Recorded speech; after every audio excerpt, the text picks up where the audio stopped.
कौमें जो अपने कल्चर और हिस्ट्री का ख्याल रखती हैं वही तरक्की करती हैं। वज़ीराबाद के करीब एक ओल्ड हिस्टोरिक बिल्डिंग है, उसको डिस्कवर करने जा रहे हैं।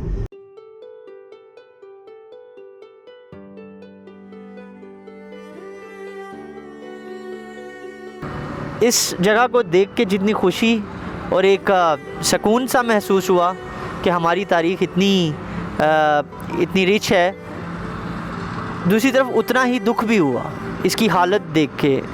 हमने अपने इस असासे की बिल्कुल हिफाजत नहीं की।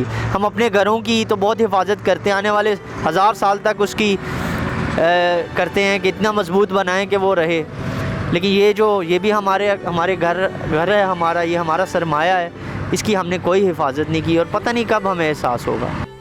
इस इमारत को डाक चौकी कहते हैं। इसे शेर शाह सूरी ने 460 साल पहले यानी कि 1560 में तामीर करवाया था।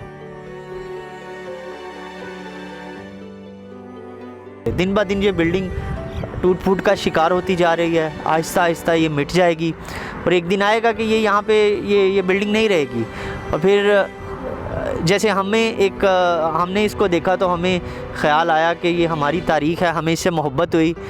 आने वाली नस्ल को जब ये चीज़ें नज़र नहीं आएंगी तो ख़त्म हो जाएगी हमारी तारीख़, और जब तारीख़ किसी कौम की ख़त्म हो जाए और उसकी तारीख़ ही ना रहे तो वो तरक्की कैसे कर सकती।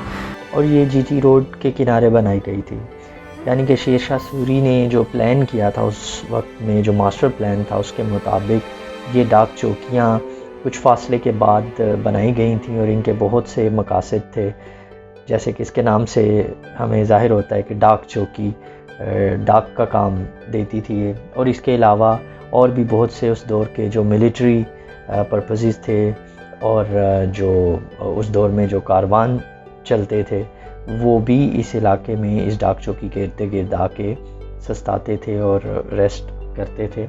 देखिए, आज यूरोप और दूसरे ममालिक जिनको हम देखते हैं बहुत तरक्की कर गए हैं और हम ख्वाहिश करते हैं कि हम भी वैसे हो जाएं, तो हमने कभी सोचा है कि वो ममालिक आज तरक्की याफ्ता क्यों हैं? क्योंकि उन्होंने अपनी तारीख़ की हिफाजत की। इतना एक खूबसूरत नज़ारा है जहाँ पे खेत हैं और उनके दामन में ये खूबसूरत इमारत, और इतना ज़बरदस्त टूरिस्ट स्पॉट बन सकता है ये, जो कि बिल्कुल एक यतीम इमारत की तरह पड़ी है, इसका कोई पुरसाने हाल ही नहीं, कोई माई बाप ही नहीं इन इमारतों का।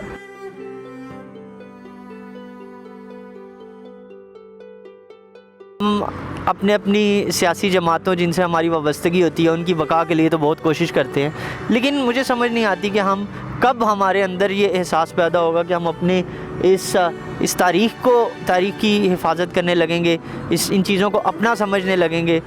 बस दिल खून के आंसू ही रोता है इन चीज़ों को देख के। और भी इस तरह की बहुत सी बिल्डिंग्स हैं उस जगह पे, पंजाब के शहर जो कि हिस्टोरिकली बहुत ही इम्पोर्टेंस रखते हैं, ना सिर्फ पंजाब के बल्कि पूरे पाकिस्तान में ही बहुत सी हिस्टोरिकल प्लेसेस ऐसी हैं। सिंध में बहुत सी प्लेसेस हैं, बलूचिस्तान में हैं जिनका ध्यान नहीं किया जा रहा। और कौन सी गवर्नमेंट ऐसी आएगी जो इनका ख्याल करेगी? मौजूदा गवर्नमेंट से तो हमें शिकायत है ही, लेकिन साबका गवर्नमेंट्स जो थी जिन्होंने कर्ज़े लेके ऑरेंज लाइन ट्रेन्स बना दी, मेट्रोज़ बना दी, लेकिन इन चीज़ों पे उन्होंने कतई कोई काम नहीं किया। 2013 में इसकी रेनोवेशन के लिए फंड्स भी जारी किए गए जो कि इस पे नहीं लगाए गए। और वज़ीराबाद एक इंडस्ट्रियल शहर है और हमेशा से ही मुल्क की इकॉनमी में इस शहर ने बड़ा पार्ट प्ले किया है। लिटरेचर के बहुत सी पर्सनैलिटीज़ इस शहर की हैं, ठीक है। और जब इतना रिच एक शहर है इंडस्ट्री पॉइंट ऑफ व्यू से, लिटरेचर पॉइंट ऑफ व्यू से, तो क्यों यहाँ के लोगों को भी ख्याल नहीं आता कि वो इन चीज़ों के ऊपर भी थोड़ा सा आवाज़ उठाएं। हम रोज़ यहाँ से गुज़र जाते हैं लेकिन हम इनको देख लेते हैं, इन इमारतों को, और इनके गिरने का इंतज़ार करते हैं कि कब ये मुनहदम हो, यहाँ पे कोई कब्ज़ा माफिया कब्ज़ा कर ले, तो इसी इंतज़ार में रहते हैं हम। ये भी तो एक ख़जाना है हमारा जिसकी हमने हिफाजत करनी है। मुझे तो अफसोस बहुत हो रहा है देख के इस बिल्डिंग को कि ये इतनी ब्यूटीफुल बिल्डिंग है और किसी ने इसकी तरफ ध्यान नहीं दिया, और न जाने कितनी हज़ारों इस तरह की कल्चरल बिल्डिंग्स जो हैं वो ऐसी पड़ी होंगी और कोई उनको देखने वाला नहीं होगा। तो गवर्नमेंट से अपील है और लोगों से भी अपील है कि कुछ सोचें इनके बारे में और इनको बचाएं इन चीज़ों को। Thank you. अगर आपको ये वीडियो अच्छी लगे तो आप हमारा चैनल ज़रूर सब्सक्राइब करें, क्योंकि हमारी कोशिश यही होगी कि हम अपने कल्चर को, अपनी इन बिल्डिंग्स पे मज़ीद काम करें और डिस्कवर करें। तो आप हमारे साथ दें, हमारे साथ चलें।